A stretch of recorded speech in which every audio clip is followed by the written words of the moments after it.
Bennett School District 721 to order. Julie, please note that Kim is on vacation, so there's just 6 of us here in attendance. So let's please stand and say the Pledge of Allegiance. Pledge allegiance to the flag of the United States of America and to the republic for which it stands, one nation, under God, indivisible, with liberty and justice for all.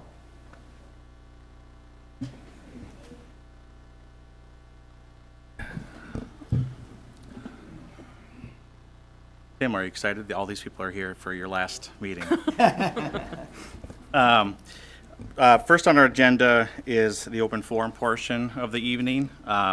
Before we begin the open forum portion, as you can see, there's a ton of us in attendance tonight.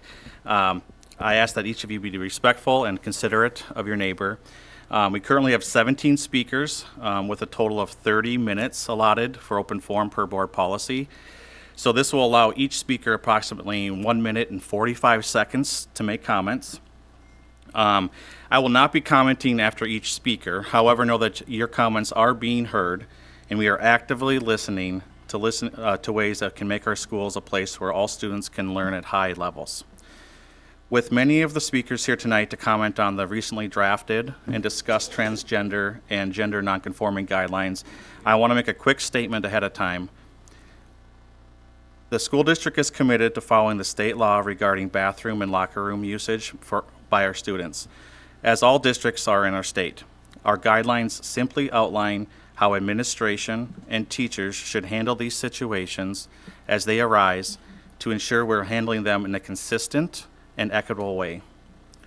We have heard from many about privacy and safety concerns regarding the law surrounding this topic. I assure you we are focused on solution-oriented options that protect each and every student in our district. Safety has always been the district's top priority, and I assure you it will continue to be. In response to privacy concerns, know that the district is actively working through options to make sure every student feels comfortable using bathroom and locker room facilities.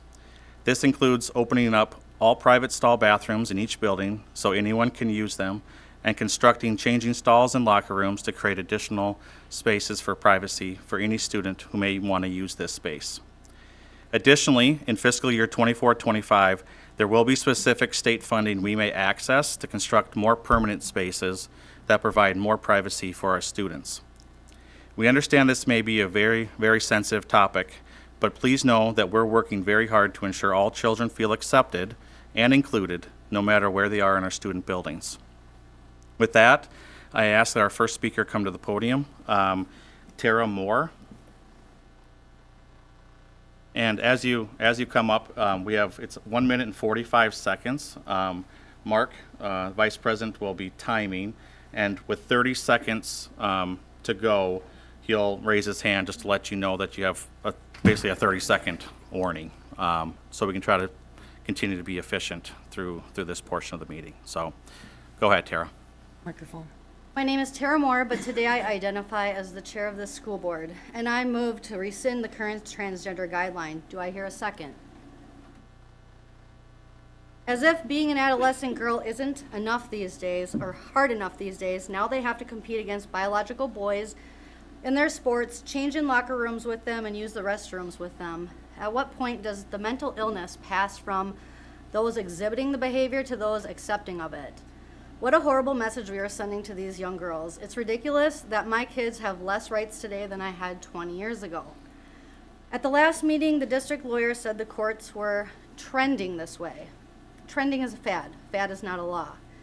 This is about liability. Thank you for making it crystal clear that this has absolutely nothing to do with our children's safety or well-being.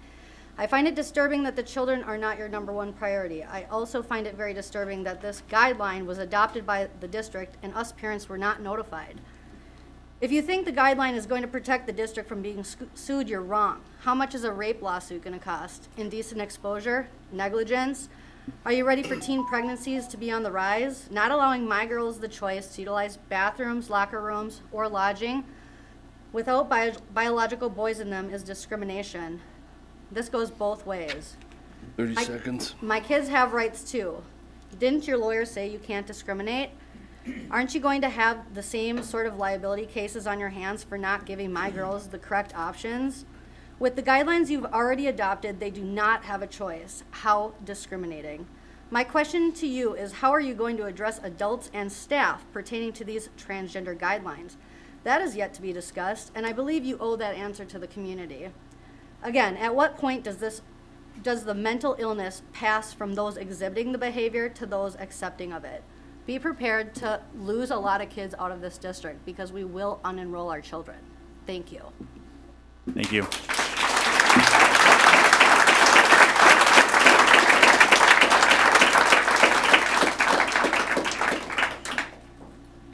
Yeah. Alicia Rolfs. I probably slaughtered your last name, I'm sorry. And can you make sure you pull down the microphone towards you? Can I just do both, I think like a that DJ? one. I think they both are live. All right, cool. Whew. Okay. My name is Alicia Roofs. I have a son that will be in 9th grade this upcoming year. I represent over 1,000 signatures in 1 week from people nervous to speak up in our district against these guidelines, the ones you want to move on from. I'm here to represent the girls in our community. Think about the women in your life. Remember, the decisions you make will affect girls not just now, but for years to come. What could happen when schools open up girls' spaces to boys, instruct them to ignore their natural instincts when female-designed spaces are infiltrated by men? It reflects a shift happening in society, where feelings and comfort of biological men take importance over feelings, safety, and privacy of women. Talk about the ultimate misogyny. Protecting girls' sports from domination by boys is not anti-trans, it's feminist and pro-girl. How can we stand up for any of this if we're complicit? Children should not be subjected to these dangerous interventions in schools or anywhere else. And to pretend that this isn't happening is to foster a lie that is hurting too many people, almost all of them girls. As a school board, you feel you do not have options.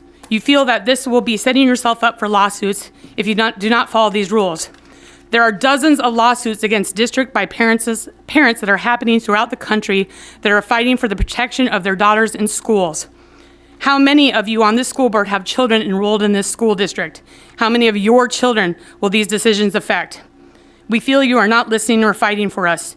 We elected you to be our voices, to protect the children in this community.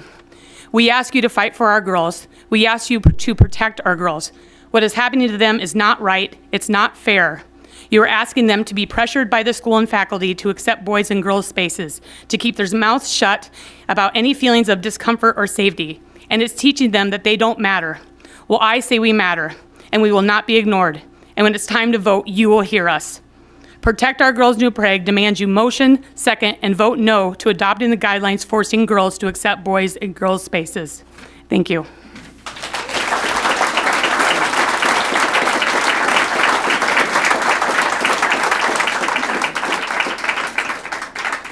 Ashley Earhart.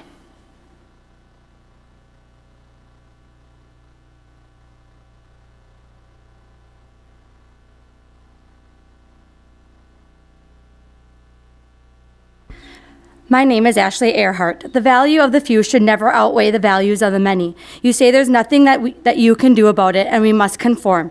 Why can't we try to fight this or try something different instead of giving in to something we don't believe in? The problem I see here is adults are making decisions for other people's children. These are our children. I am extremely worried about the mentally ill and the pedophiles in this world abusing this policy. This is personal for us, so let me try to make it personal for you. Your daughter quits volleyball because a biological boy is on the team. Your granddaughter holds her bladder all day in fear of using the bathroom with a biological boy. Your niece goes to the nurse's office every gym day pretending to be sick so she doesn't have to change in the locker room. These are all the situations that the government is supporting our children to possibly be put in. Ask Scott Smith in Loudoun County, Virginia, whose daughter was raped in the high school girls' bathroom. Ask a kindergarten girl from Oakhurst Elementary in Georgia, who says a biological boy pushed her up against the girls' bathroom wall and touched her privates. There is an estimated 1.6 million transgenders in the U.S., which only makes up 0.005% of the country's population. Why are we making 99.995% of the country feel uncomfortable and unsafe in such personal private settings? Why are you more worried about lawsuits from 0.005% than the lawsuits from the 99.995%? Mark my words, the increase in UTIs, the increase in mental health, the increase in physical and sexual assault, the decrease in female athletes, the decrease in student enrollment, and more. It will all come back to haunt this district. There will be lawsuits. There will be litigations. I would like to address the remark made to Dan by Mark, telling him you're arguing with a lawyer and you're just an engineer. That comment is completely intolerable. Our entire community is made up of engineers, daycare providers, healthcare workers, construction workers, electricians, teachers, and we are the parents who do not agree with the political agendas being enforced on our children. Thank you.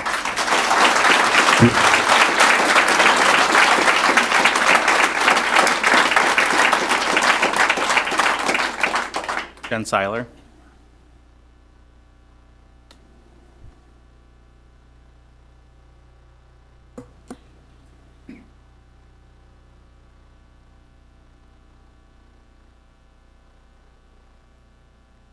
Good evening. This will be my 25th year teaching at New Prague High School. I first thank the majority of the board for being ready to move on as they understand the importance of following state guidelines and court precedents that affirm our transgender students, their equal rights, and their dignity while on our campus. I'm really not here to try to convince the board to do anything different. What I am here for is the New Prague way. Show people I care. Last year, I learned from an email of the GSA advisor that constant media traffic discussing bans, assumptions, fears, and hate targeted at this community was weighing on their mental health. This is natural. If enough people over and over say they're not okay, they will believe it. I do want to believe that all of us here tonight are here for the same reason. We care about kids we love, but our words matter. How school boards, politicians, myself, parents, kids talk about issues related to other human beings matters. Being trans is real, and making assumptions based on fear and expecting the worst of our students is not helpful. So we need to be changing the narrative that some kids, simply because of their existence, are to be feared, that somehow they are a threat to our girls. To counter the narrative that because they are allowed to use the bathroom of their gender identity, they are for some reason going to expose themselves. The trans community of New Prague High School is simply not the threat. If these are the real fears, then let us focus our attention on a policy that addresses the consequences of other students who might be tempted to make a joke of the policy or abuse the policy. And please remember that it was before already unacceptable to show genitals or harass others in a bathroom or a locker room. In closing, I would like to assure the LGBTQ+ community of New Prague that regardless of the rhetoric they may hear in their surroundings near and far, I believe in them, I respect their courage, and room 148 is always a safe space. Thank you.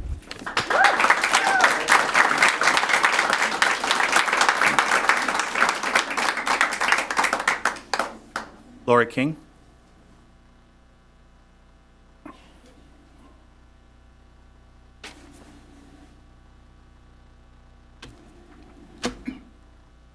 My name is Lori King, and I'm a resident in this district, a teacher, and a mom of 4 teenagers.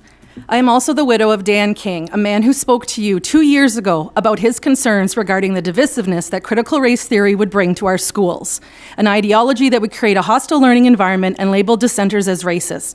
Now we have another ideology in our schools that favors one group over another, not by race, but by gender. The transgender guidelines presented by the school board are creating a hostile learning environment and labeling dissenters as transphobic and favoring students with gender dysphoria, regardless of how this affects the safety and rights of so many other students. As an educator with more than 15 years of experience and a background in child development, I'm also a parent educator and have worked with families in this district, teaching parents how important it is to provide boundaries for children so they know what they can and cannot do and they feel safe in an environment where the adults are in charge and help them learn how to make good choices. Children are naturally supposed to push back on these boundaries, which is what makes the job of parenting so challenging. We are failing all of our children when we do not provide boundaries and hold firm to them.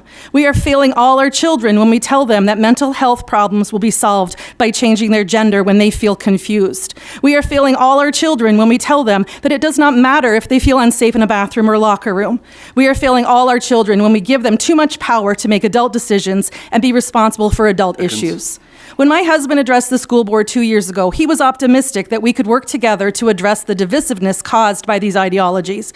But based on recent school board meetings, it is obvious that almost all members have agreed to uphold this policy that promotes the rights of one group of students over another and creates situations where the safety of our children is at risk. I know what I say here today will not change your mind, but maybe you will better understand why parents are saying no and choosing to remove their children from a public school system that is not listening to them. Thank you. Thank you.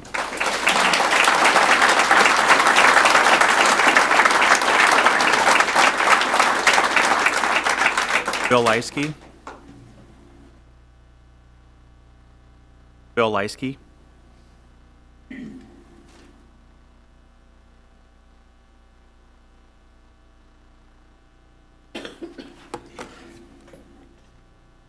Good evening, everybody. As an elected official myself, I can not imagine the situation you guys are sitting in or how you feel. Actually, I can. I've sat through very similar committee hearings and floor Senate sessions.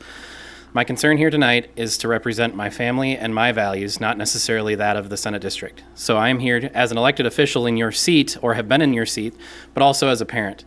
My number one concern is that I am worried about the guidelines that you guys are working on passing and or have already passed. The concerns are that the people in this neighborhood or in this general district do not necessarily agree with the guidelines that you are trying to represent. Now, I expect that all of you as elected officials represent the people that you are representing. So that's why I ask that all of you are here listening tonight for the concerns. Now, it doesn't mean that you have to agree. I understand that you feel like your hands are tied, and the worry is that you're worried about lawsuits coming forward. The issue is that Anoka Hennepin was sued for $300,000, and that was a settlement that they agreed upon. Just as a numbers wise, I am a very conservative individual. I work on numbers. I don't work on emotions generally. My concern is that 3 students leaving K-12 would mean that 13 years of $8,000 per pupil would be equal to that $300,000. Just 1 year would be 37 and a half students, roughly 38 students if you want to round up. And if you were to lose one member of each person in each group, you would lose $5.3 million for your school district in 1 year. I hope that rings a bell and makes you guys think about passing these policies, because if you lose those students, that's a loss for the school district. And I would like to think that New Prague School District is a good district. That's why my daughter is enrolled here. Thank you.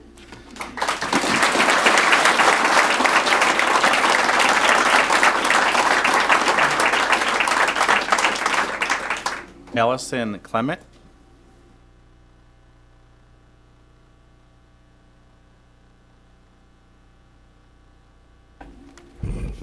Hi, I'll try to talk fast. My teenager was born with a common birth defect. Much of the first 3 months of my baby's life was spent at Gillette Children's getting treatment. Since birth, this child of mine has struggled. Learning to walk, playing with other kids, making a friend, these things came easy to kids, but not to mine. This child has battled scary diagnoses, emetophobia, generalized anxiety, autism. But my baby, now 16 years old, who has been through so much, is blossoming. He has a job. He has a driver's license. He actually, after working so hard for so many years, has a friend. He is my pride, my joy, my heart, my everything. He is exactly who you are all afraid of. You are afraid that my child will harm your child simply by existing, by being who he is. You know, don't understand what you're afraid of. Are you afraid queerness is contagious? Are you seriously afraid that if he uses the wrong bathroom at school, he will somehow harm your perfect darlings? If so, I'm here to put your mind at ease, because I can tell you right now that he is way more afraid of your sons and daughters than they will ever be of him. He's afraid to use the boys' bathroom because he doesn't look like a boy. He's afraid to use the girls' bathroom because he doesn't feel like a girl. But mostly he's afraid that your children will mock him, bully him, and physically harm him. Will treat him the way they were taught by example to treat someone who is different, with fear and with hate. As the mom of one, but not the only one, local transgender child, I want to encourage the New Prague School District board members to help recognize these parents' anger as the fear that it really is, to not back down in the face of it. And for God's sakes, help us parents protect our kids from them. Time's up. Yeah, no kidding. Time's up. 30 seconds.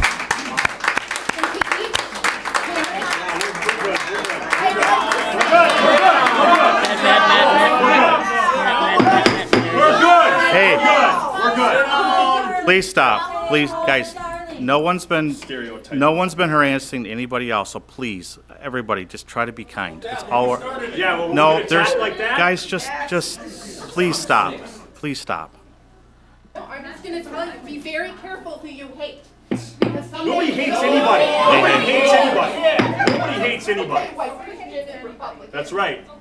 Proud of it. Not everybody's Republican either. All right. Next is William Abbott.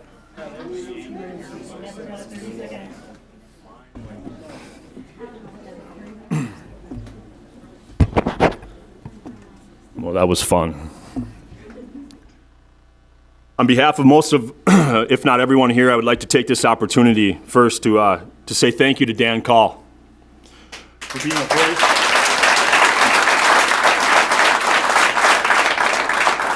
For being a voice, our voice against these absolutely absurd guidelines the district quietly and behind our backs have already implemented in the high school and now trying to do in K through 8 grades. Thank you, Dan, for not being a robot unlike the others and standing up for what is right and logical. We appreciate you more than words can say. To the parents here today, thank you for sticking to your values and not wavering in the face of this insanity. Absolutely. With that being said, I'll begin. We are here today to address a school allowing boys in the girls' locker room or bathrooms and vice versa. Let that sink in for a minute. We're actually considering allowing this. At what point did we lose our minds?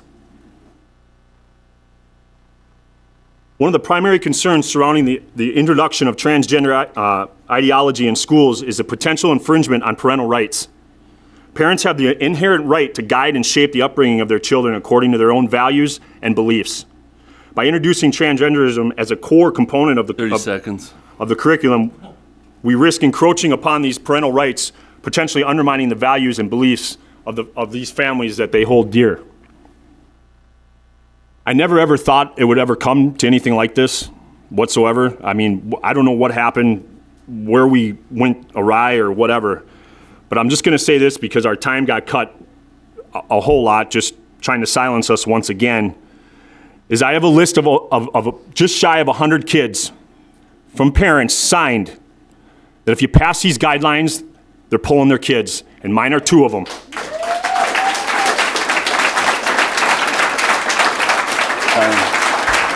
And in case you don't know, that constitutes to just under $1 million in state funding. So, Thank you. thanks. Bob Vanasek. Bob Vanasek. Say it again. Bob Vanasek.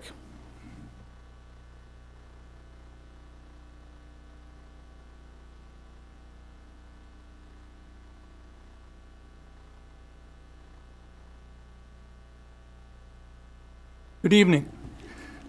My name is Bob Vanasek. My wife and I have lived in the New Prague School District for over 70 years. We currently have 2 grandchildren attending New Prague. Fear is a powerful emotion. 50 years ago, the Equal Rights Amendment for women came before the legislature during my first term in office. The opposition at that time said if it passed, boys would be using girls' bathrooms in schools. Different issue, different time, same fear. When I was Speaker of the House, we considered legislation that an individual cannot be discriminated against in employment because of their sexual orientation. Opponents said that would lead to homosexual teachers dressed in drag in our elementary schools. That law was passed 30 years ago. I'm not aware of cross-dressing teachers being a big problem. Again, different time, same fears. In 1998, the Minnesota legislature passed a law authorizing health care initiatives. The opposition said it would lead to government-controlled death panels. Same unfounded fear. The current controversy reminds me of author William Faulkner's adage, "The past is never dead. It's not even past." I respectfully suggest that you remember that you have an obligation to protect the rights of all students, not just a majority of them. If a student is struggling with their sexual identity, or if they have determined their identity in a way that does not conform to the majority, you owe them your compassion, your support, and your protection.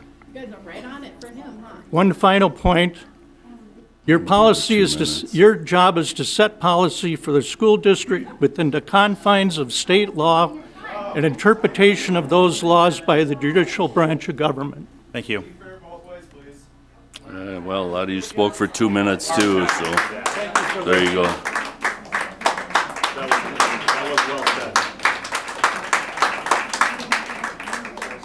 Stacy Leemaster.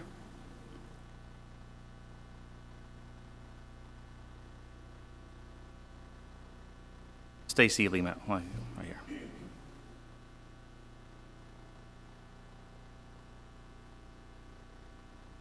Undoubtedly, you have heard a lot of arguments for and against the bathrooms. I hope that all parents and all school board members can meet in the middle. We need to meet in the middle because this divisiveness not only tears apart families, but it tears apart communities. The fear that I have with my children is that they will be pushed and pulled one way or the other. If we can allow transgender bathrooms and biological bathrooms, I believe that we will be meet in the middle. My fear stems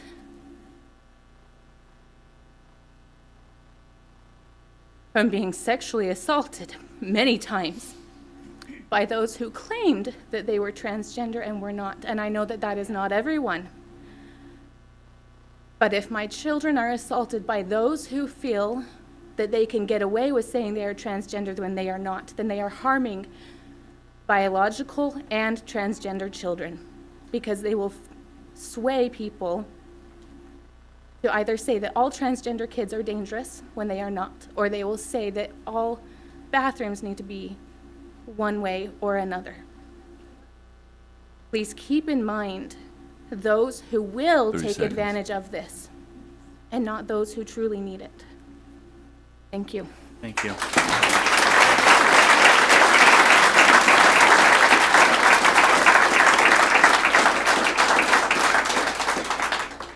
Jonah Moen.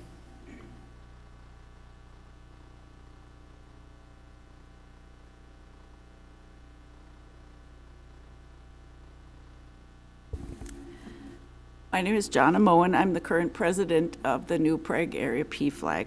I'm from Waseca, part of the large area that our group supports. I have an adult transgender daughter. Each family has different experiences, but what unites us is we love our children. And we owe it to them to educate ourselves and become their allies. PFLAG was started in 1973 by a woman who wanted to publicly support her child. That was 50 years ago. The need to support LGBTQ youth is not a new idea. There are a lot of alarmist and untrue things being said about transgender people these days, directed at a group that does not have the power to fight back.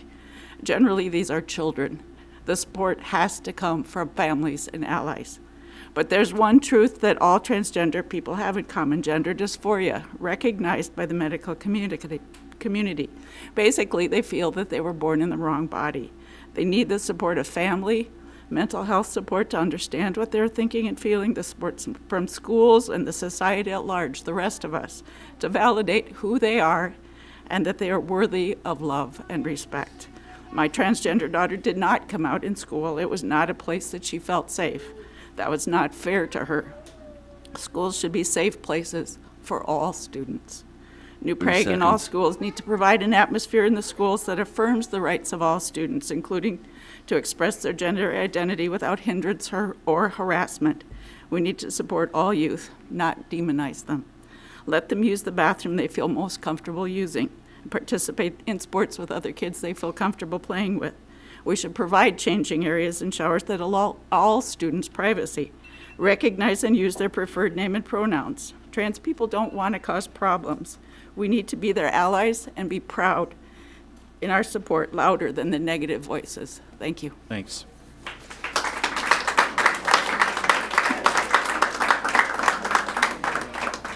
Amy Witt.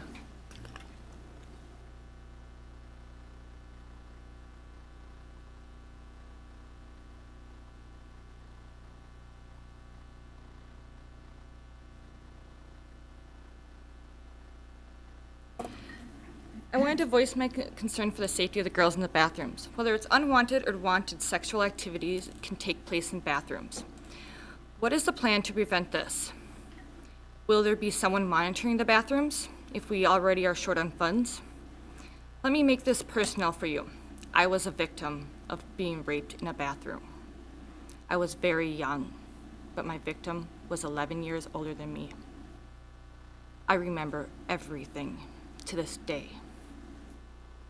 Cost that it's gonna cost for therapy and everything for our girls is tremendous. Please think on this. It's not easy for me to forget it, and I will never forget it. Girls are young. I have a daughter that is 12 years old, and I will not allow her to attend school and put her at risk of what happening to me.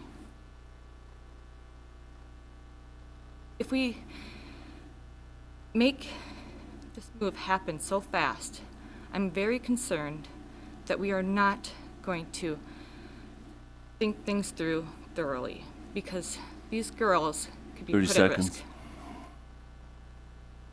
We make a short-term fix by calling it a co-ed bathroom to meet the requirements of gender-neutral restrooms and continue to meet the state requirements for additional funds. Why don't we try for making a unisex bathroom? Allowing the boys to come in, whether they're transgender or boys, into a girl's bathroom is going to cause a lot of damage. Go slow at this approach, please. Think it out, because I think we're going way too fast. One thing is for sure, I will not put my children in any situation that could come close to what I went through. I always thought schools could be safe, but now this topic has me rethinking this, and I will pull my children from the New Prague School District. Thank you.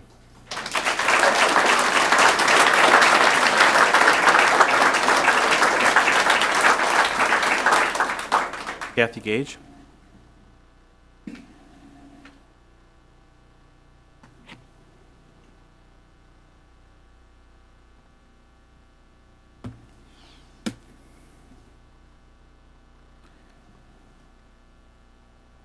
Good evening, everyone. My name is Kathy Gage. I live in District 721, and both of my children have graduated from New Prague High School. After having been married for 20 years, my spouse came out as transgender. I have to confess, I did not know what that meant. My own life experience did not expose me to people who were different from me. But through listening, education, and supportive therapy, I was able to begin to understand what it means to be transgender. Just because I did not know about transgender people did not mean that they did not exist. As a matter of fact, history tells us that transgender people have always existed all over the world. Here is a sobering statistic. LGBTQ youth are more than 4 times as likely to attempt suicide than their peers. LGBTQ youth are not inherently prone to suicide risk because of their sexual orientation or gender identity, but rather placed at higher risk because of how they are mistreated and stigmatized in society. The public school system is a student's world. This is not a place where they should be allowed to be mistreated or stigmatized. Learning can only take place when a student feels safe, valued, and accepted.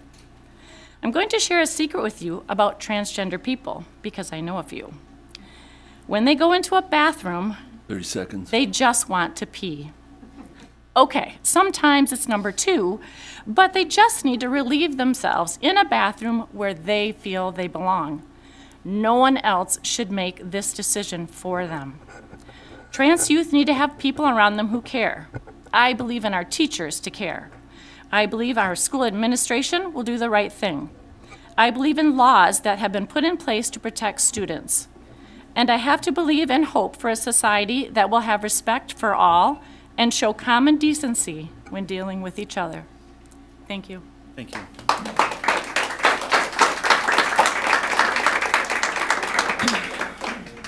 Trisha Hardy.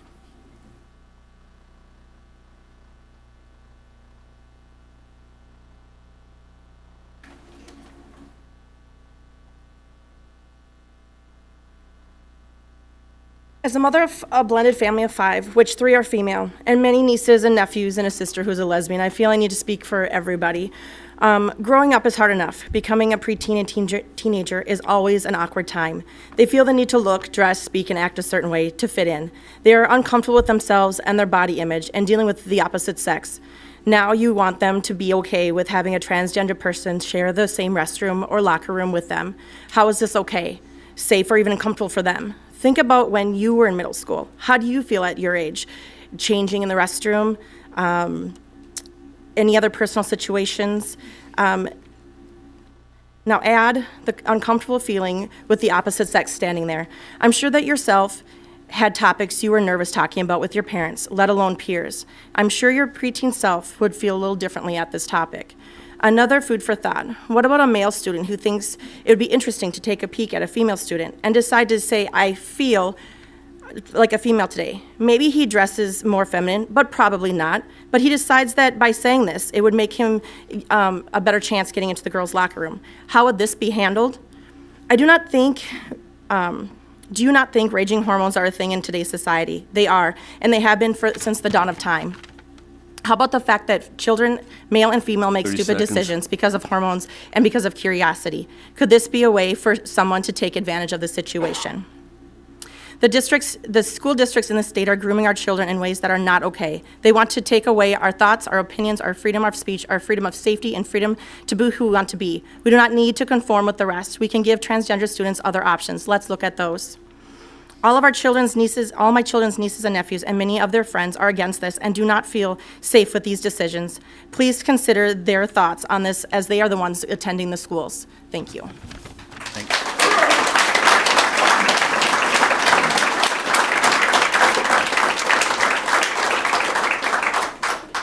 Britt Cleveland.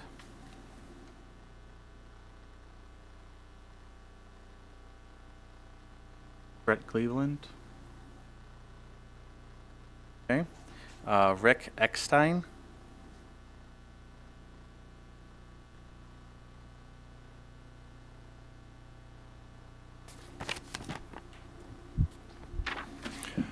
Good evening. I have 2 quick topics tonight. Every member of this board was elected to represent the citizens of this community. The parents and citizens did not approve the levy that was passed, that was on the ballot last November. Did not pass that levy. However, 6 members of this board voted to extend the levy for 6 more years. Not only did they do this without voter approval, you did it knowing that the citizens of this community rejected that levy. If you do not represent the positions of the people of this community and school district, then please step down or be voted out. To say that this extension is not a new cost to the taxpayers, for example, you get a 12-month subscription to a magazine. That 12-month period is up, but yet the company continues to send you the magazine. And for 6 years after that, they continue to bill you for that magazine. And you said, I don't want it. But they said, it's not a new cost to you. You have been paying it for 12 months. That's the same mentality. Second point, parents are making it very clear what we consider safe for our kids in appropriate situations in schools, bathrooms and locker rooms specifically, that we want them separated by biological gender. Please do not hide behind the notion that you are making decisions and policies because you are bound to follow the law. There have been many laws that were unjustly passed and eventually overturned. There have been laws that said people who could and could not own property, who could or could not vote. All of those laws were challenged in courts. That's why we have appeals courts, and they were overturned because they were laws that were immoral. Please do not ignore the voices of this community that you were elected to represent. We demand transparency, and the more of it, the better. Thank you.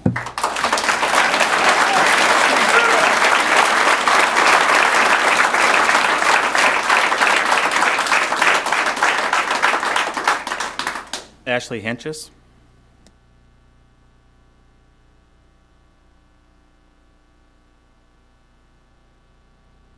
All right, that was the last one. So we will move forward.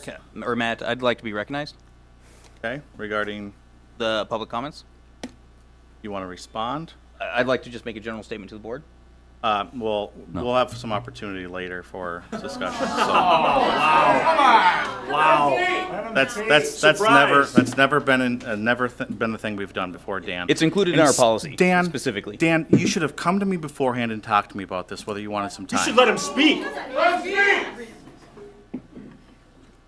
This is our meeting. You guys have the rights to listen to our meeting. It It is our meeting. It's our meeting. Our meeting. I'm not going to argue. So I will entertain a motion to approve the agenda. So moved. Second. Been first and seconded. Those in favor signify by saying aye. Aye. Those opposed? Nay. Nay. All right. A motion carries 5-1.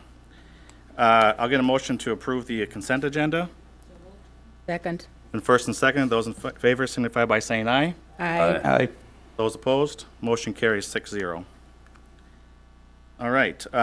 We have board committee reports. First off, we have Southwest Metro Intermediate School. Southwest Metro did not meet in the month of June. They'll have a meeting in July, but not in June. Okay. CPAC. CPAC did not meet also. Okay. Community Ed. Oh, yeah, Kim's not here, sorry. Legislative Committee. Dan? Nope. Okay. Early Childhood Community Coalition. No. Joint Powers Committee for Fitness and Equality. No, but we'll meet again in July. Every other month, yeah. And then Equity Committee. We didn't meet, but we got a lot to talk about in the future. Okay. I would like to make a comment on the equity summit that was held in Okay. lieu of the equity committee report. We held our annual equity summit at Prior Lake Schools, and it was attended by districts that belong to the Southwest Metro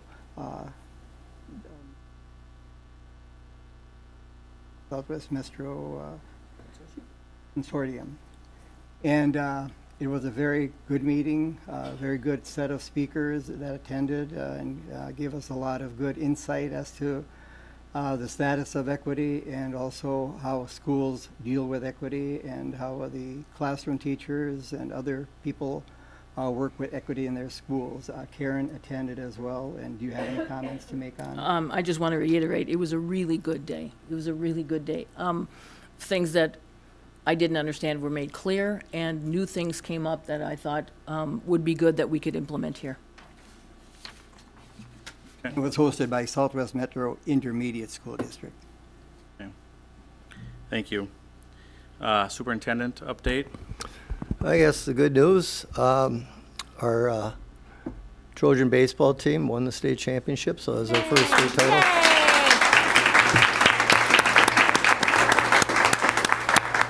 Exciting. We were runner-up back in 2019, and we had most of our team back in 2020, but that was the COVID year where they canceled everything. So it was fun to watch, and we had good coverage from the New Prague Times and K-Check, our local radio. I know a lot of people commented on that, so that was really neat. And it's been one heck of a year with our fine arts and athletic programs. We got obviously great kids. As you know, we had state championship in gymnastics, runner-up in wrestling, runner-up in adaptive floor hockey, and other teams getting a state too. So it's been a great year. So.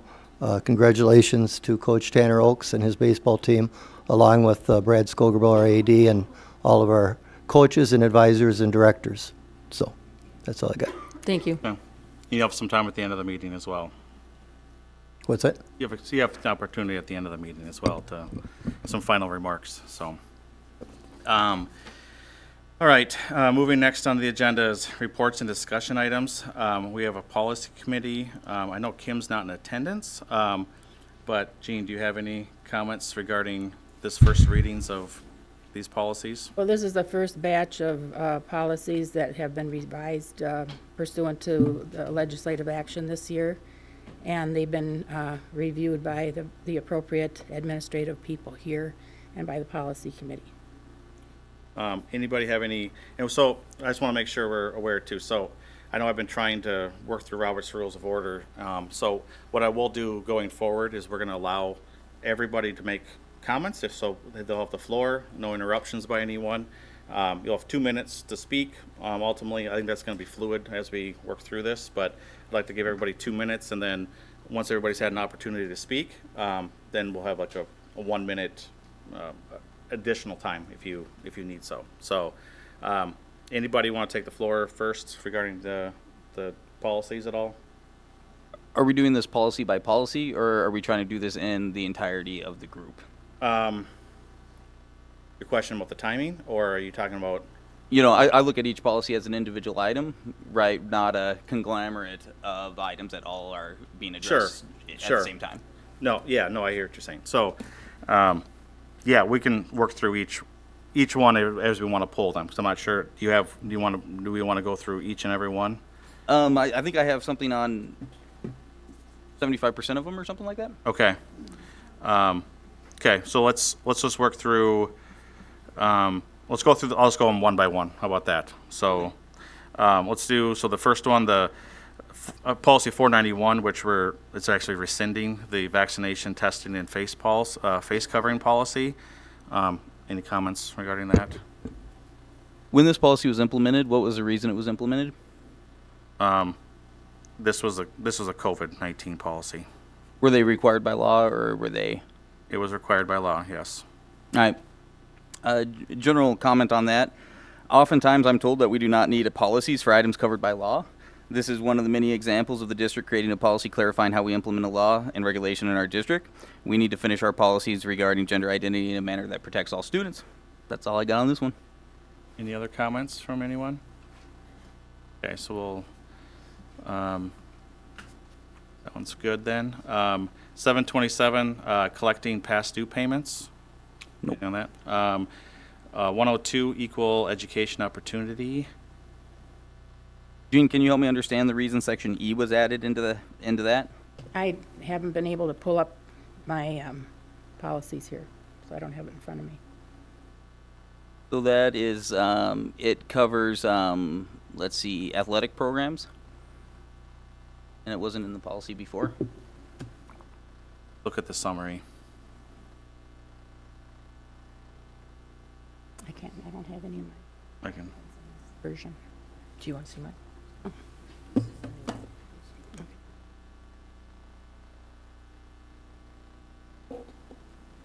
Well, it adds the equal athletic opportunity. That's a Minnesota State High School League thing, isn't it? I think so. I think that's how it got added. I think it's Minnesota State High School League. Would that be the reason then? The high school league? So one thing I've noticed about this policy and our guidelines that we talked about last meeting is in our guidelines we're indicating that automatically if somebody requests to be on the women's team that we're granting that as a district.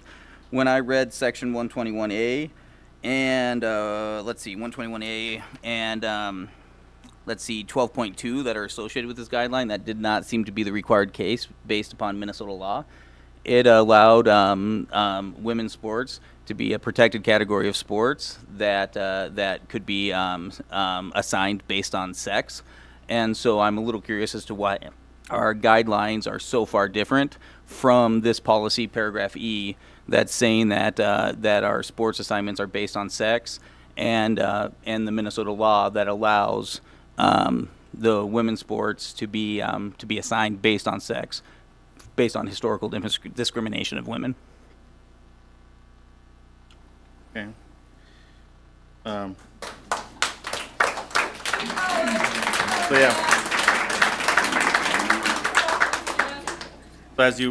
this is the first reading, so I think those are things we want to take back to the policy committee regarding that. And then I've got another question. Is it lawful to discriminate on the basis of any of these protected class listed in policy? No. Oftentimes I'm told we do not need policy for items covered by law. This is one of the many examples of the district creating a policy clarifying how we implement a law or regulation in our district. We need to finish our policies regarding gender identity in a manner that protects all students. Okay. Mark, if I can ask a question, this is based on Minnesota State High School League regulations? I believe so. I'm not 100% sure. We'll have to look into it for sure. Okay. So, what I understand is that Minnesota State High School League regulations are based on the laws of the land, the laws of the state, and, It's Title IX. yeah. Yeah. It It's has all, to do with Title IX is also federal. Yes. So I actually looked into that in preparation for our last meeting, and the Minnesota High School League regulations just point to these statutes in state law that still treat assignment to women's sports teams on the basis of sex. And so that's where I think there's so much discrepancy between our guideline and, you know, the high school league. The new Title IX rule that's in process of getting approved as well doesn't allow an automatic revocation of participation in the female teams based upon gender identity, but it allows a set of standards to evaluate to be placed on. And I don't think we're recognizing those two pieces anywhere in our policies in this district. If I'm correct, I think the Minnesota State High School League has set up an appeal process by which a student who would like to participate in a sport and is restricted from that has a right to appeal to the Minnesota State High School League, and the Minnesota State High School League then has an opportunity to review that. And as far as I know, every single appeal has come down on the side of the student. Yeah, in fact, there were two boys that wanted to be in dance line, and they were overruled at first to be in the dance line. And they appealed it, and they were allowed to compete on the dance line as males. So it is a matter of an appeal process rather than a restriction, I guess I'd say. Yeah, the Minnesota High School League says they're following Minnesota law. I take them at their word. And so, you know, I would set Title IX policies in the district in accordance with Minnesota law and the new Title IX rule as it comes out. And, you know, and if they're not actually following Minnesota law, you know, we can't help that, but I think it's still worthwhile to set the policies accordingly. Okay. All right. Any other comments on that one? I mean, this is the first reading, so let's make sure we're being consistent in our policies. One other thing too Yeah. is that the State High School League wants to make sure that there is equal numbers of activities that can be participated in by males and females. So they always make a big point of making sure that if there's one activity and that number outweighs the other one, something else has to be given to that other gender to make up for the loss of the equality. That's also Title IX. It is Title IX, you're right. But that's the way they address it. All right. The 418 drug-free workplace, drug-free school policy. I think there was no changes on that one. There was I there? think, quite a bit of language added based on cannabis and other drug law changes. Sorry, I was looking at the wrong. Yep, 418F I was looking at. Okay. And I also have a question on that one. So in section 6A, it says we have to implement a comprehensive educational program that respects community values and encourage students to communicate with parents, guardians, and other trusted adults about cannabis use and substance use. When you guys were working on that policy, Gene, what was meant by respect community values? You know, we have a very divergent opinion on many things in this community, and so I'm interested in what that language means as we develop our curriculum on drug use. Well, the law says that cannabis is for 21 and over. So in the schools, it would be taught that, just like alcohol, you can't use it until you're 21 and over. But it might teach that cannabis is a good idea when you turn 21? Well, maybe that should come from the parents. So, but yeah, we're going to be teaching on that, and we say we're going to respect community values, and we have to talk about drugs in depth, comprehensive, I think the word the policy uses. And so I'm trying to gauge when we use this language and we start developing this policy that respects our community values, when the policy was implemented and conceived, what was meant by that, and when we have very divergent community values, how do we mediate between that? Go ahead. No, go ahead. Our curriculum that deals in health classes, for example, talks about the dangers of using alcohol, the abuse of alcohol, and other drugs. So in our curriculum in health classes, that is covered. And I would imagine that they'll probably put in the same type of safeguard teaching in the health classes that deal with cannabis as well. Yeah, I can't imagine that a school district or our school district would say it's a good idea to do this. No. I think what I would look at my curriculum is what the curriculum of the school district should say, this is what the law is, this is what you're entitled to, period. And then just let that go. All right, there's a lot of things school districts do that I couldn't imagine. Wow, this is. So section 6C. Section 6C requires us to make this curriculum available to parents. How do we make curriculum available to parents? I've tried to get our sex education curriculum multiple times as my kids have gone through and have yet to achieve a copy of it. How do we comply with that portion of the mandate currently in the district for items when parents have the right to pull their kids out of a particular curriculum? That I can't. Can you speak to that? Well, they can see the outline or the syllabus usually that's shared, and then if they want to opt out, we have parents that opt out their kids all the time in health class. So we don't provide curriculum, we just provide an outline syllabus, and they really don't get the books easy and things like that. And we follow the state curriculum guidelines as well. Each school district has to follow the state mandates on curriculum as well. I guess I'd like to say that being a teacher myself for 33 years, that if any parent came to me and said, hey, I'd like to see your curriculum, I wouldn't have any trouble saying, here it is. My problem is to say, here it is to 150 people. But certainly, I would answer any questions, and I would provide that to anybody who asked. Yeah. And teachers and parents are busy, and so like I have no doubt that if I asked enough questions and insisted long enough, I could get it. But generally speaking, I've gotten the final test once, I've gotten the outline once, and it's very inconsistent about what is provided. And it normally requires 2 to 3 emails to get full curriculum to see exactly what's in it. Dan, regarding this policy though, I mean, is there anything else in the policy that we want to, I mean, I think the policy says that we have to be able to provide this curriculum, and I don't think a syllabus or an outline, and I don't think our district is currently in a position that we do that well, and so we would have some time to prepare if we want to be a little bit more open with our curriculum. So which line item are you looking at here?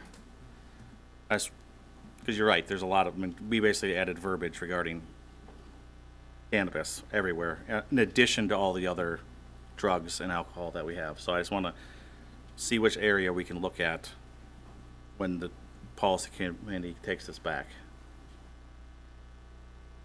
So, notwithstanding any law to the contrary, the school district shall have a procedure for a parent or guardian or an adult over 18 to review the content of the instructional materials to be provided to a minor child or an adult pursuant to this article, right?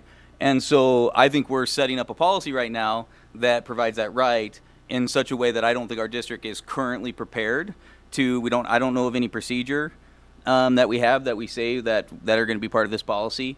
And I'm unaware of, and in my experience it has been wildly inconsistent when trying to get curriculum on topics that I'm interested in what's happening in the classroom. So this new verbiage would be approved by you, because it says the school district would have to provide information so that a parent of a minor child or an adult student pursuant to this article would have a chance to opt out. This would be good for you. So you don't necessarily have a problem with the policy. So I'm saying we're implementing the policy, and we'll be voting on that probably in July, and we don't have the companionship piece to get parents access to the curriculum in place, and I don't know that it's anywhere on the agenda. Well, that's not our agenda to that. I mean, we create this policy, right? We say this is what we're expecting as a community, as a board, right? And then it's the jobs of the administration to make sure that's actually happening. So that's not happening, then we need to make sure we're And I'd feel following up. more comfortable if we knew a procedure, voting for it, if we knew a procedure was in queue in order to handle these types of requests. But this C letter gives any parent the right to ask and get. Okay. Okay. Okay, noted. I mean, let's make sure that's, all right, 418F, that's the one that didn't have any updates. And then 419 is tobacco-free environment. Anything on that one? Mm-mm. Yeah, it's just I would like to make a comment about Yeah. that. I have a real thing about the cannabis law being passed, and as though smoking that is something that is, perfectly good, whereas compared to tobacco, we've been working so hard to cut down on people's use of smoking tobacco, and yet it seemed like completely turned our backs on the fact that marijuana is also used through smoking as well. And I hope that the marijuana piece is added to this as well, too. In addition to the tobacco. Exactly. Yeah, I think it smoking. should be Yeah. tobacco and cannabis as well. Yeah. That sounds right to me. We're talking out of both sides of our mouth when we come to this. In many regards, it is covered in 418, and so the cannabis is still included in the drug possession and such, and so our policy 418 does add some cannabis language to say that it's not allowed on the campus. Good. It should be the same as tobacco. But I think tobacco P419, I think there was a added class of people that can carry tobacco on campus, which I thought was a surprising new development, but such is life. How about 516.5 overdose medication? Good for me. Doesn't. It's being made available in all schools, I think. Yeah. It's part of our Right, and then protection. last one's the school meals policy, 534. I'd love to amend the policy to only start sending emails when the account balance is negative. I don't know if any other parents experience this, but I dream of blocking the district. What is the policy? What is the Under policy? $10. Yeah. 4 kids at $1.70 is about enough to drive you nuts. I get it right now every single day, even though it's summertime. So, These emails are because there's a negative balance? Under $10. And Okay. so our kids don't eat school lunch, and so their balances don't stay above, and it just generates email after email after email. Yeah.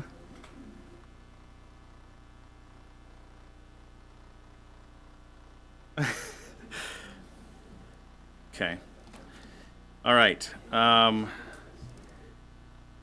Let's go to the action items portion. So, Sandy, I believe this is your part of the meeting. Second reading of the approval and the approval of the 23-24 budget.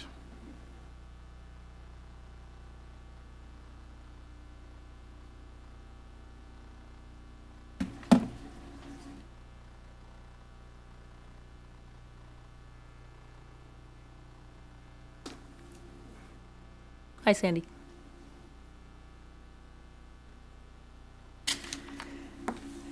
Okay, good evening. At the meeting in May, I presented the preliminary budget for the general fund only. And tonight is the final reading of the general fund as well as the other funds, the Nutrition Services Fund, Community Services, and the Debt Service Fund. Changes since the first reading in the general fund. I was able to, the MDE just released their new what if based on the legislative changes, so I started using that, and it just ended up in a small decrease in what I had, what the first what if provided me. We had a $63,000 decreased revenue for LTFM, $28,000 decreased unassigned revenue, and, so we got an extra word there, and $253 decrease in other revenue. So it was very similar. Actually, the LTFM revenue decreased because of the new updated facility maintenance plan that you will also approve tonight. They also have a spreadsheet that will project what the revenue will be, and so I changed that to reflect what that spreadsheet showed. I did fix an error on building allocations. That decreased the expenditures by about $96,000. I had double counted something, and when I was doing the actual building allocations, I discovered it, so that's good news. And overall, the unassigned fund balance increased from the first reading by almost $67,000. So right now, we're projecting a year-end fund balance, a total of $4.2 million, unassigned of almost $3 million, which would be 6.5% unassigned fund balance. And the preliminary budget would have a total fund balance of $5.2 million, unassigned of $4.1 million, or 9.2% unassigned fund balance. This just shows you the total and unassigned fund balance history. And the fiscal year 22-23 projected is 3 from the right. And then you see it increasing again for 23-24, and that 8% goal is 3.6 million. So you can see we're above that goal. Any questions on the general fund before I go to nutrition services? I'm gonna kind of really switch gears. So just changes, you just only had changes on current year, nothing within the next, you haven't changed the 24? For 23-24. Okay, all right. Yeah. Nutrition Services Fund. This fund is going to have a lot of excitement this year or next year. We will finish 22-23 with a higher fund balance than projected. You know, this was the first year of not having free meals, and so it was hard to judge the meal participation rate because it had been 18-19 really since the last normal year prior to COVID. But now with 23-24, free school meals start in the fall, and that'll be state funding. We still get federal funding, so what's going to happen is the state funding will supplement the federal funding, so we're getting the amount of revenue for a federally free meal, if that makes sense. Because a reduced meal is, you get less money, so it's basically going to give free meals to all students, a breakfast and a lunch. And you must offer breakfast and lunch to receive the funding, and you must provide meals to all students in pre-K through grade 12. This building has pre-K, of course, and also transition students. And so we had to figure out a way to provide meal service to our pre-K students. And Jenny has been working very hard on that with, all the people involved, Sandy Loxton, Mary Bartushik, have to have someone try to deliver some meals over here. Another kitchen has to make it. So she's been working that through the last few weeks, and she thinks she has a good plan. We'll basically make the meals at the middle school and then bring them over here, and then she has to figure out how to get the kind of service down, actually serving the student. And that'll be both breakfast and lunch. Sandy, so are we still going to need to have people fill out free and reduced, based upon what you were saying with the federal funding portion, or no? No, they don't have to for free meals. Okay. They do have to if they want to take advantage of the other benefits of that, such as reduced athletic fees, Okay, sure. activity fees, and so forth. Okay, so it's still important that we get that data then? It is. Okay. And during COVID, it was very hard to get that to happen. Yeah. Okay. We are adding the following. We are adding an additional breakfast cart at the high school and middle school. Students kind of come in 2 different doors, and we want to make sure they get an opportunity to, get that breakfast. An after-school snack bar at the high school. We used to have this prior to COVID, I believe, and we discontinued it, and we just never we didn't bring it back last year. So this is an opportunity for a student to get a snack. Maybe take it on the bus if they're in athletics or activities, or if they're staying around for some other event just to grab a snack. Is this something they would pay for? Yes. Okay. Yep. And while I have you, is there going to be an opportunity for kids to buy more food during a lunchtime if they want to? Yeah, we'll still have a la carte and second entree. Got it. Yep. Thank you. And we're going to add a breakfast and lunch at the CEC for preschool and transition students. And these extra programs will increase both expenses and revenue, obviously. We will have expenses, but our revenue should outpace the expenses. We do have a concern about too high of a fund balance in the future. State law limits you to how much, I think it's federal law actually, limits you how much fund balance you can have in Nutrition Services Fund. It is mainly funded by federal grants, so they have guidelines. And it has been 3 months, it had been 3 months of monthly expenses. They suspended that during COVID because everything got kind of mixed up, and we greatly increased our fund balance when we had the free meals. And that's going to continue to happen probably. Jenny is going to work on getting, better quality food and things like that, but there's only so much money, you can spend, and Remember, the state does this for all districts in the state, not specifically to one district, so it varies from district to district how the finances work. So Jenny and I will keep an eye on that, and there are ways to reduce that fund balance and certain rules you have to follow, so we'll be keeping an eye on that.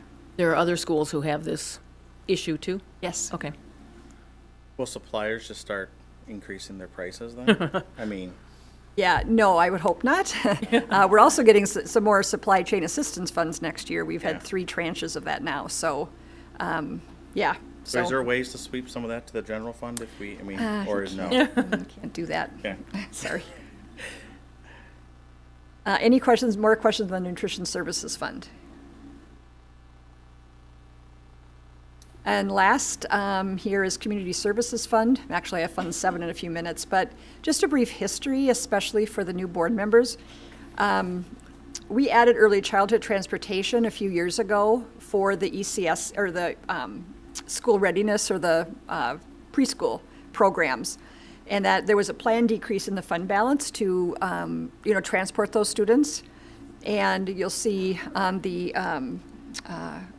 budget document that fund balance will continue to decrease because of that. One of the vans that we leased, the lease is up, so we will not be, that fund will not be having that expense in 23-24. We were actually able to purchase that van for only $9,000. And so we can continue to have that van and then charge back the fund for use of that van. We have decreased some preschool sections just due to lower enrollment and also consolidating sections. Sometimes sections get a little light on students. It's just the way you plan them. So Mary's trying to do some consolidating of those, so the student-staff ratio will change. Then the overall community ed's fund balance is negative from COVID. During COVID, we were able to use some funds to help the Community Services Fund. Community Services is basically all fee-based. And so it was, fund balances took a hit across the state for community ed. We have been working on that, and I think, this year and next year, we're gonna take a pretty big chunk out of that. We'll start this year with a negative $250,000 and end with a 176. So we're gonna be continuing to get that down, so we're a positive fund balance just in the community education piece. But it will take time. Any questions on Community Services Fund? This just shows you the fund balance for each. Fund 2 is the nutrition services. We ended last year with 1.2 million. We're gonna go down to just a little over $1 million, and then we're gonna increase quite a bit just due to that funding. And of course, Jenny Yetzer is still working on food purchases, trying to upgrade food and so forth. And so this is basically what we know right now, and she knows she has some work to do in that. Community services, they look at overall fund balance for each of the areas. We have ECFE, unassigned, community education, school readiness, or preschool. And you see the fund balance is gonna dip down pretty low in 23-24, but then we expect it to start increasing again. Our bond fund, Bond 7, this is where we make our debt payments out of, and our projected year-end fund balance is 1.8 million, and next year almost 2 million. This goes up and down based on our bond principal and interest payments. We levy 105% of those payments by law, and then they do a debt reduction every year based on our reported fund balance, and you see that in the levy when you approve that. So next steps, we will have updated enrollment in September, obviously, and we'll have audit results in October. We'll have a final budget, there's a typo there, final budget in December, and then January we do updated 5-year projections. Now this year I will be doing financial projections, actually I just started on them today. And I'll be working with Andy, but I'm assuming we'll present those at the July 17th meeting. Yeah. Okay. Any questions at all on the budget? If not, I just ask you to approve the budget as presented. I'm assuming that you've gone through all of this with Andy, the new superintendent, coming on July 1st? Yeah, I mean, at a very high level. Obviously, next week we'll start Yeah. getting the nitty-gritty stuff down. Okay. Mhm. Thank you. I would entertain a motion to approve this preliminary budget. So move. Second. First and second, those, any discussion? All right, those signify by saying aye. Aye. Aye. Those opposed, motion carries 6-0.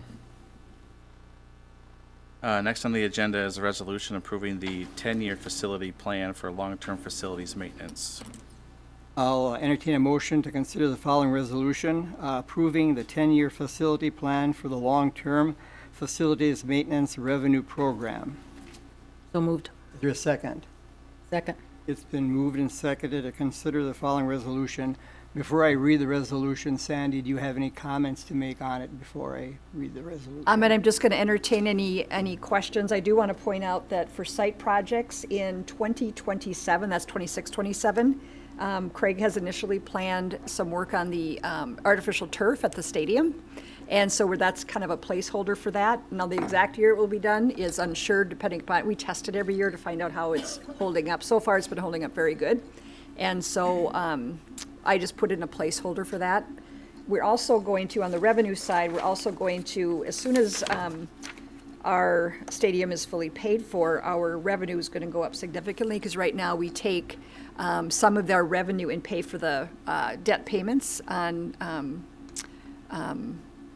no, that's not, this is the high school roof, I'm sorry. I was thinking of capital. The high school roof will be paid for, and then that will change the revenue long-term. Any questions for Sandy? So in the long-term plan, there's no air quality items lined out through the entire time. Would that be an understanding that we believe our air quality in all buildings is good for the foreseeable future? Yep, we have redone all of them, basically, with the 2015 bond, and we have also done quite a bit of work on them. Yeah, Craig feels comfortable with our current air quality systems. And is air quality, like HVAC systems, part of the mechanical systems budgets normally? Yeah. Can you give me an idea of what an air quality thing would be that's not part of HVAC, or? Yeah, really it is, just a second here, let me just look here. Because they have all these different, so mechanical systems, that's more the HVAC and all the building controls for all the climate. Air quality would be if you're trying to fix, and we don't have air quality as a, that's up in the health and safety. Okay, so LTFM has two sections. We've always had health and safety, which are things that are required by law. For instance, every year we do mandated radon testing. And we do a survey of staff about how they feel about the air quality. And there's lots of stuff that our health and safety person helps us with. And those would be those projects. Sorry, I got them mixed up. And then we've also been talking quite a bit about separate stalls and restrooms and things like that, and some improvements there. I couldn't tell by looking at this budget kind of what we were formulating for cost estimates and what we thought that might look like and when that might be hitting. Right, I didn't include that just because it's very new and all the regulations haven't been written yet. I've been in contact with the main LTFM person at MDE, and she has indicated to me what the rules will be, but they're not finalized, so I did not include that. The soonest we can use that is in fiscal year 24-25.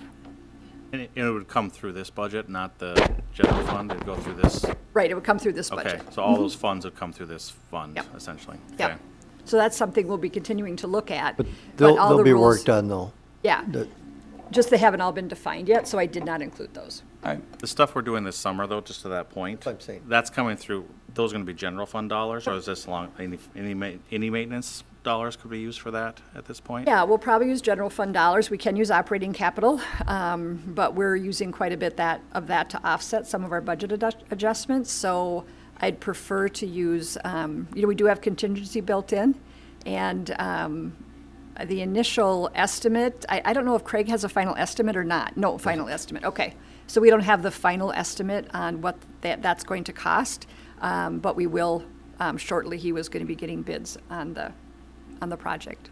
Yeah. And the resolution deals with 2024 to 2033, so not the current one that we have right now. And we update this every year. I mean, we update this every year and we Yep. approve it every year. In order to levy, so. we're required to have a 10-year plan.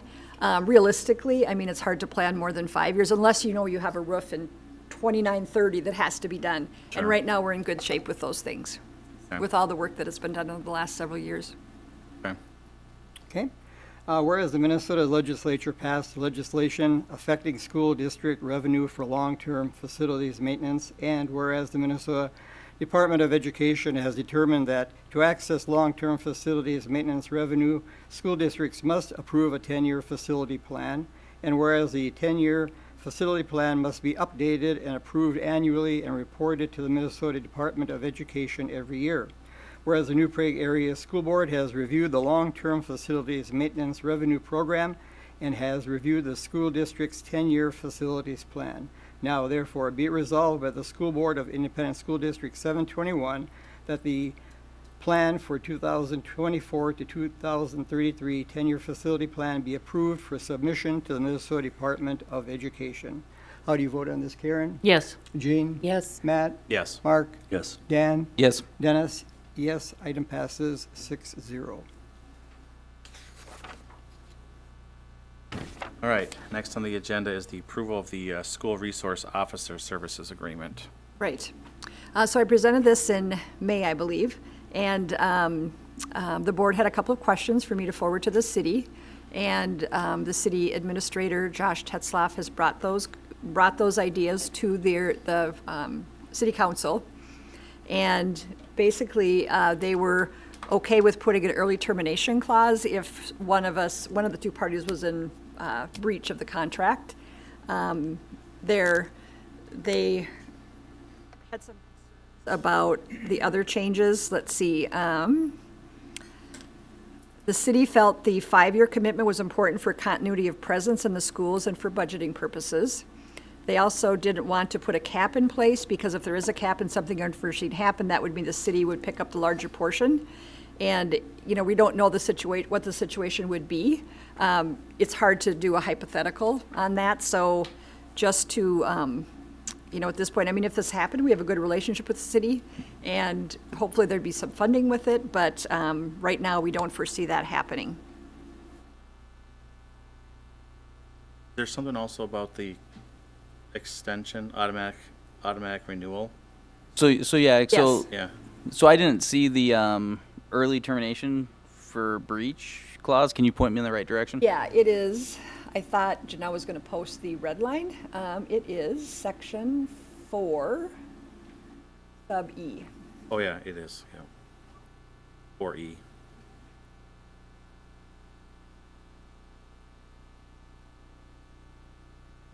So for example, in that case, let's say the cost of a school resource officer quadrupled.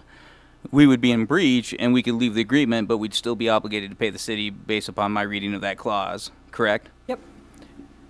So I think that protects the city good. And I think an equal protection of unforeseen events like that would be that both of us can reevaluate and renegotiate if the costs get out of control above a certain threshold. And so in this contract, the city said it themselves, they don't want to be on the hook for something surprising that happens in the 5-year term. And I think we also shouldn't be on the hook if something surprising happens in the 5-year term.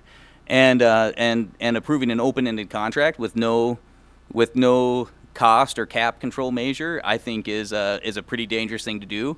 I personally don't do variable rate mortgages because you just don't know what the costs are going to be, and I think this is a similar type of contract, especially in an inflationary environment. And we are capped at a percent. We pay a certain percentage of it, so that is capped. But if I pay 75% of $100,000 or 75% of $1 million, I feel a lot better about one of the two. Yep. And so I don't think that has any limiting liability on the district side, and I don't think, and the city said it themselves, they don't want unlimited liability, and I don't think we're taking good care of our district if we have an unlimited liability contract and relying upon the city's good graces, different elected officials, all of that's going to come into play. And I think it's dangerous to have this kind of contract without some limiting principle to it or some limiting figure. As a 5-year contract, I'm trying to get a handle on this. As a 5-year contract, does that allow renegotiating a salary every year? Yeah, the salary, we don't know the salary because obviously their policemen are in union, police officers are in unions. Yeah. And so there's no way, they don't know what they know about what settlements are and what Mhm. they've been in the past, but they don't know what the exact settlement will be. So if we put a cap on this that says we're only going to pay this amount of money, and their union negotiates a bigger contract than that, does that negate our policy? Does that negate our contract with that? No, it's because it's just an estimate, and like I say, we pay a percentage of it. I'm interested, if, Tim wants to go to the city, I'm just trying to facilitate this. Yeah, This I negotiation. hear your point, Dan, I do, but I also want to be cognizant of the overarching negotiation that happened with this contract, because they took huge concessions in the overall cost of this contract. We used to be paying $120,000 or $130,000, and now for year one, I think we're paying $45,000. So I understand your concern, but at the same time, the city's not gonna, agree to a huge increase on compensation. Every year it's gonna be a negotiated contract with the union on that police officer. So barring some huge unforeseen thing that might happen, I do feel comfortable saying we'll pay 75% of this person's compensation, knowing that, we are saving a ton of money over the course of this 5-year contract. And I don't want to blow this up in the sense just because we don't want to have a cap on it. So I guess I would feel comfortable signing this or agreeing to this, knowing that there's no cap on this just because of where we've come with this negotiation. The city is guided by, the payments that are made to police officers in the surrounding communities, just like school districts are. We don't get an exorbitant settlement, because we feel like we're overly generous or something like that, because we want to have a fair and equitable settlement, and I'm sure that's the way the city operates as well. They're not going to do something that's stupid as far as salary is concerned, to be out of line with what other communities in the area are paying. The state legislature could do crazy things. Can I ask a question? Yeah. Is this person under contract to us for 9 months out of the year or 12 months out of the year? 9 months. So the other 3 months, they are assigned back to the city then? Yep. Okay. That's why we don't pay the whole thing. That makes sense. Yep. Okay. Yep. Yeah, the state might do crazy things, Dan, but I'm pretty sure our relationship with the city is going to remain solid. I As a trust former them. member of the city council, I trust them. think we're in good hands. So I would assume appreciate your this- concern, but I would assume the city's not going to bend over backwards to accommodate a union that's going way off the kilter. no, Exactly. no, definitely Exactly. not. When government entities are under financial stress, goodwill and need to collect money will take trump, and all of us are headed towards financial distress. Yep. Well, like I said, I've been there. I know the people. I think we're going to be okay. I trust But them. like Matt said, this concession made by the city has been great in lowering the amount that we're Has. paying. So that's a great deal. Any other comments regarding this? Otherwise, I'd entertain a motion to approve this So move. contract. Second. And first and second, those in favor signify by saying aye. Aye. Aye. Those opposed? Nay. 5-1. All right, so now we have an MOU on the media para reduction.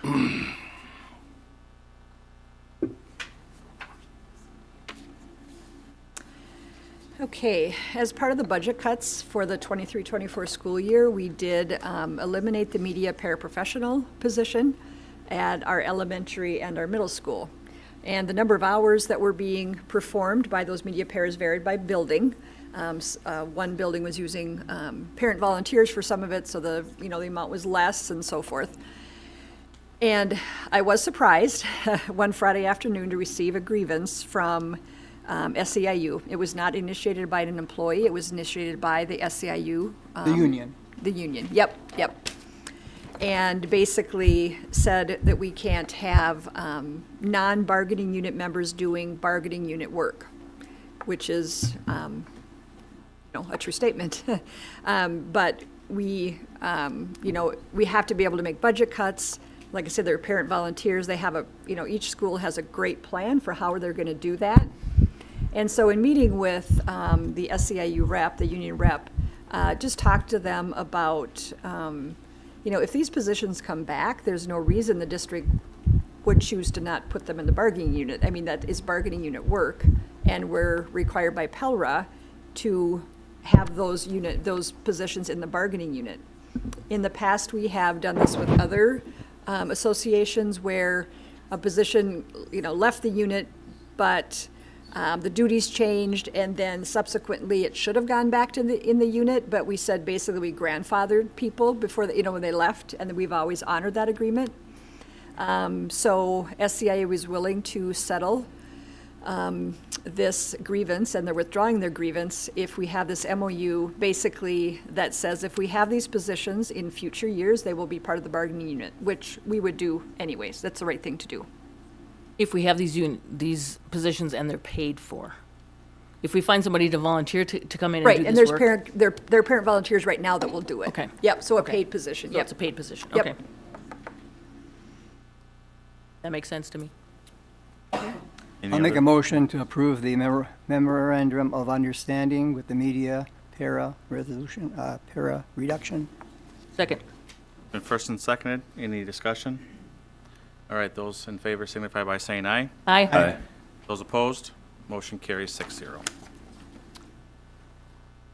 All right. Resolution to commit funds for future severance and other post-employment benefit payments. Andy, do you have any comments to make before I read the resolution? This is a standard resolution we pass every year, and we have not made payments, and so the amount will stay the same at $78,184. So there's a little typo discrepancy. So it says it's at 78,182, but then below it says 78,184. I know it's a $2 difference, but I just want Okay. to make sure it's right for the resolution. Yep. I have $2. I can. Just a second, I've got to figure out which it is. Which Here, one is just a right? second. I think it might be 78,182. 182. It's 182, yep. Okay. Second one. Okay. No, the first one. The first one. First one, the Yep. second one's wrong. Yep, I apologize for that error. Okay, any other questions? At this time, I'll entertain a motion to consider the resolution to commit funds for future severance and other post-employment benefit payments. So moved. Second? Second. It's been moved and seconded to consider the following resolution.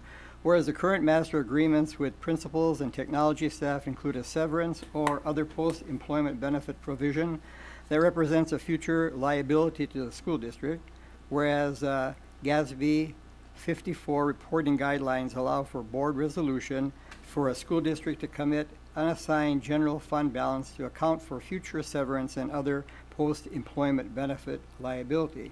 Now therefore be it resolved by the New Prague Area School Board of Education that New Prague area schools will commit a portion of the unassigned general fund balance to account for future severance and other post-employment benefit liability to enable better planning for future payments. As it desires, the school board can adjust the amount of money committed for these purposes within the general fund balance.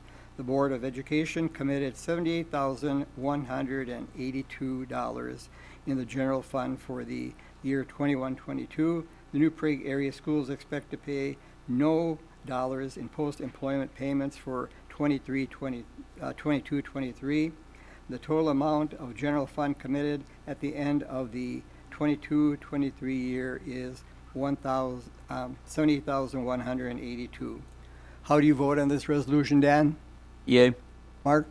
Yes. Matt? Yes. Jean? Yes. Karen? Yes. Dennis, yes. Item passes 6-0. All right, next on the agenda is to make a permanent fund transfer from Fund 1 to Fund 2. Right, because the Nutrition Services Fund is federally funded, we are not allowed to absorb bad debt into that fund. We have to transfer money from the general fund to cover that bad debt. And every year, we turn so much over to collections, and last year this year still, $672.15. And then any collections that are made subsequently to, this transfer go into the general fund to offset that. It will never offset 100% because obviously the collection agency takes some of it. But yeah, so this year it's $672.15. Any questions for Sandy? If not, then I'll entertain a motion to consider the resolution to make a permanent fund transfer from Fund 01 to Fund 02. So move. Second? Second. It's been moved and seconded to consider the following resolution. Whereas the National School Lunch Program and School Breakfast Program regulations do not allow nonprofit school food service amounts to absorb operating losses during the bad debt, whereas non-NFSA funds must be used to restore identified and recorded bad debt, whereas New Prague Area Schools has identified and recorded $672.15 in bad debt in the Nutrition Fund 402 as of June 30th, 2023. Now, therefore, be it resolved by the New Prague Area School Board of Education that New Prague Area Schools will transfer $672.15 of its unassigned general fund balance to the Nutrition Services 02 effective June 30th, 2023. How do you vote on this resolution, Karen? Yes. Jean? Yes. Matt? Yes. Mark? Yes. Dan? Yes. Dennis, yes. Item passes 6-0. All right, the next item is a resolution certifying the population estimate for 2023 payable for the 2024 levy. Right. In between census years, what we do is we estimate what our district population is. And the last few years, we've been actually using the state demographer's number. They have ways of of doing that. In past years, we had used new building permits and so forth, but we had been using the state demographer's number. But the census came back with quite a larger number, which actually helps the district. So the current census figure of 25,427 as opposed to 20,300. So we are required to adopt this resolution for the new population for our levy. Any questions for Sandy? If not, then I'll entertain a motion to consider the certification of updated district population estimate. So moved. Is there a second? Second. It's been moved and seconded to consider the following resolution, certifying that the population estimate for 2023 payable 2024 levy of Independent School District 721, whereas the Independent School District 721 has experienced an increase in population from the 2020 census figure of 20,300 to the current census figure of 25,427 as determined by the state demographer.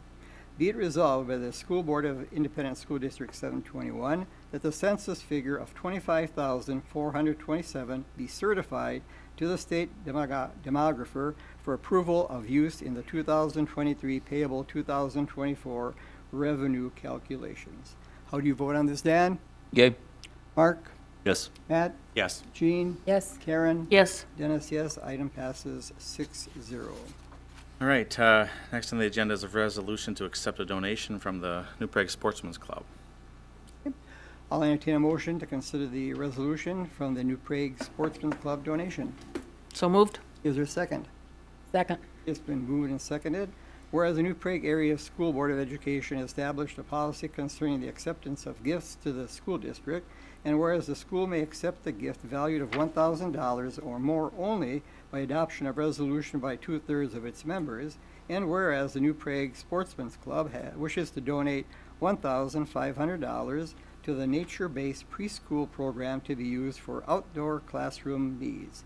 Now therefore it be resolved by the New Prague Area School Board of Education to accept the donation under no conditions. How do you vote on this, Karen? Yes. Jean? Yes. Matt? Yes. Mark? Yes. Dan? Yes. Dennis, yes. Item passes 6-0. Thank you for the Sportsman's Club. Yes, of course. Resolution to accept a donation from Minnesota Valley Electric Cooperative. Do I have a motion to consider this moved. resolution? Is there a second? Second. It's been moved and seconded to consider the following resolution to accept the donation for the Minnesota Valley Cooperative.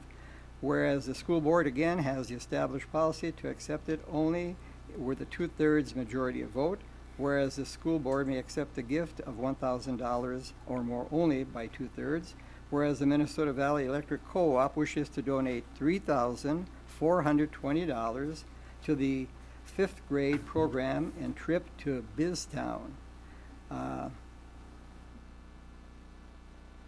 It's like a business program that the 5th grade, all the 3 schools participate in every year. It's up in the cities, and they have like a contest and learn different concepts with business.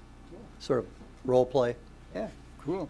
Now therefore it be resolved, the New Prague Area School Board of Education shall accept the donation under no conditions. How do you vote on this, Dan? Yay.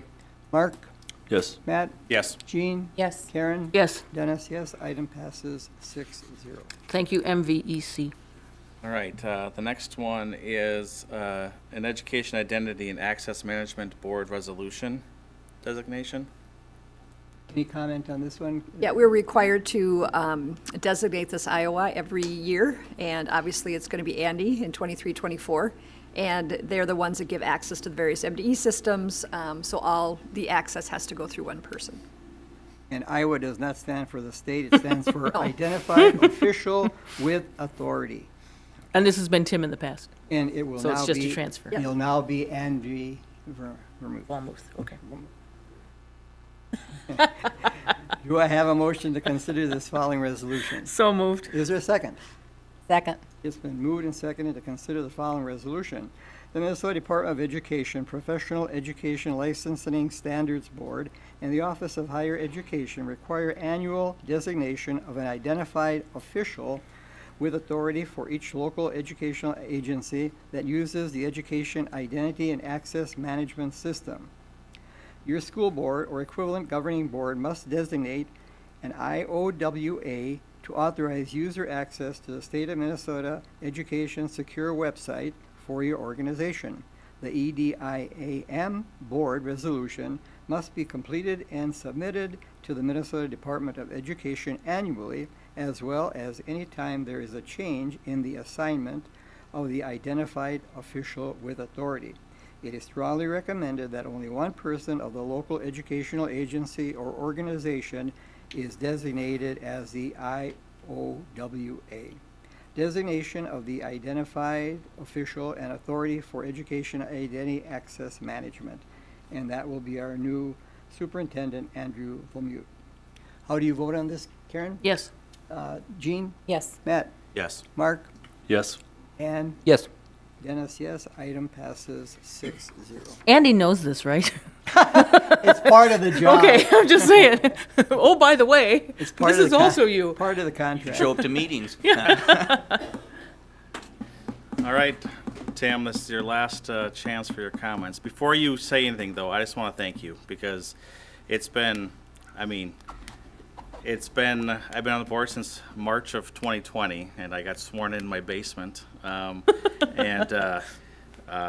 I don't know, it's been a pleasure working with you. I think one of your best gifts is how you build rapport with people, and it's been great getting to know you over the years, and I definitely consider you a friend, so I just want to let you know that. So, but you take that, say your last comments. All right. Wait a minute. How about if we each take a turn? You each and go then he around. says Both his go last around. comment? Yes. I'd like to second that. Okay. I've had the pleasure of working with at least a dozen superintendents over my years of being on the school board, and you rank really high up there, Tim. Your dedication and your knowledge, your personality, it has been a wonderful blessing to our district to have you as our superintendent. We were in good hands when we hired you, and you've done a great job. Just look at the facilities that we have, and we really have a lot to thank Tim for that getting past the aquatic center. It's just great, and I really hardly go along with what Matt says. You're a friend as well as a heck of a good superintendent. I'd like to say that as a new board member, Tim, you've been wonderful to work with. I have so many questions because I have so much to learn, and he's been so good about dealing with all of my inquisitiveness. But I'd also like to highlight the fact that he's been here for more than just the last 10 years. And I understand all the student lives that he's touched and all the student lives that he's changed. And I think that's as big an accomplishment as his work as a superintendent. Thank you, Tim. I want to thank you for all your work for the last 10 or 20 years, and I've enjoyed working with you, and I wish you well. Me, I've known Tim since he got here in 2003, and I was on the St. Wentz School Board, and he helped us fix our problems with the middle school back then. And it's been a pleasure working with you, whether it be basketball, city council, school board. They've been almost all positive experiences, so thanks. You've been a good role model. Thank you, Tim. Yep. Well, Tim, I appreciate all the work you've done. It's definitely not an easy job, and I recognize that. And I can say unequivocally, you're not just one of the best superintendents I've worked with as on a school board. You are the best superintendent I've worked with on a school board. Well, thank you. Yeah, 20 years ago, I came here and I interviewed for the high school principal position, and they made a good decision not hiring me.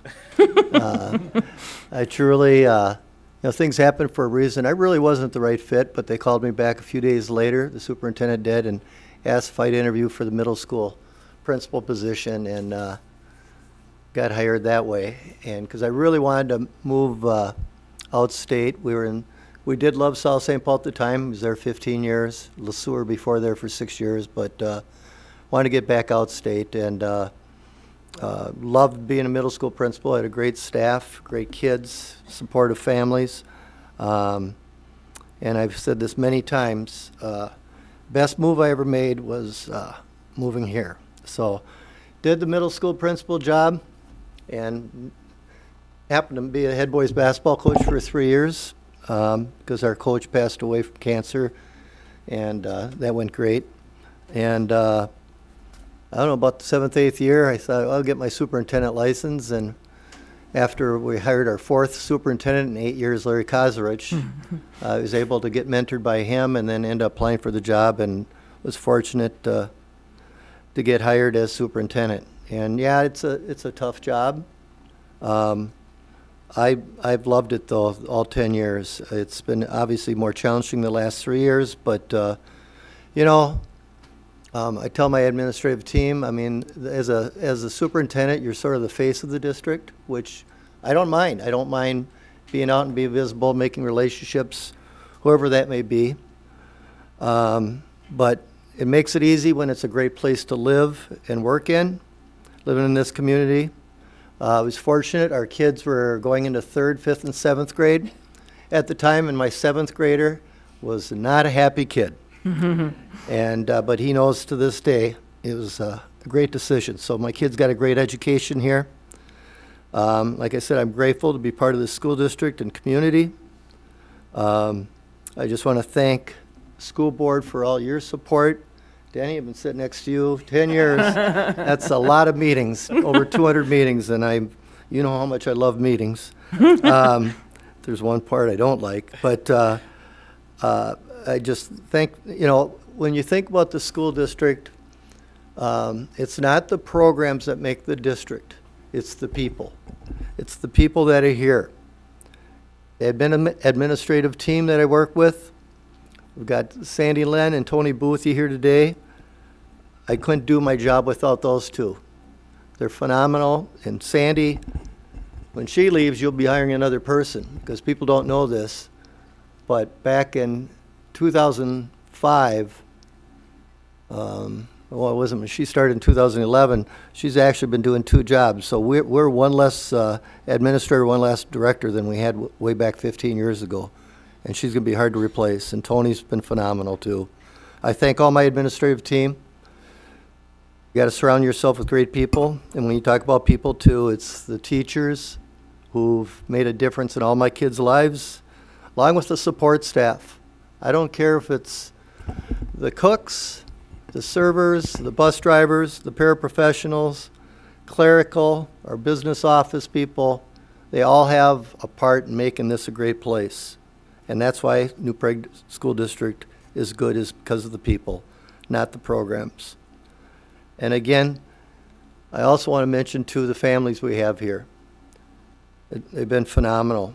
And I know, and just looking back at how I grew up, my parents had a great influence on me, and we have a lot of good, strong families in this community. Been able to have a good relationship with not just New Prague, but also the cities of Lonsdale and Elko Newmarket, and been able to work with them great also. But New Prague will always hold a special place in my heart. I mean, just saying thanks doesn't seem enough. I can tell you this, we're not going anywhere. And always be a Trojan. Thank you.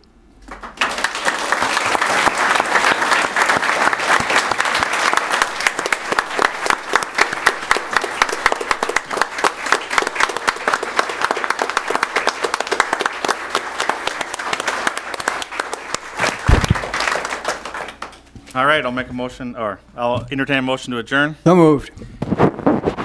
First and second signify by saying aye. Aye. Those opposed, motion carries 6-0. Thank you. Thank you, Tim.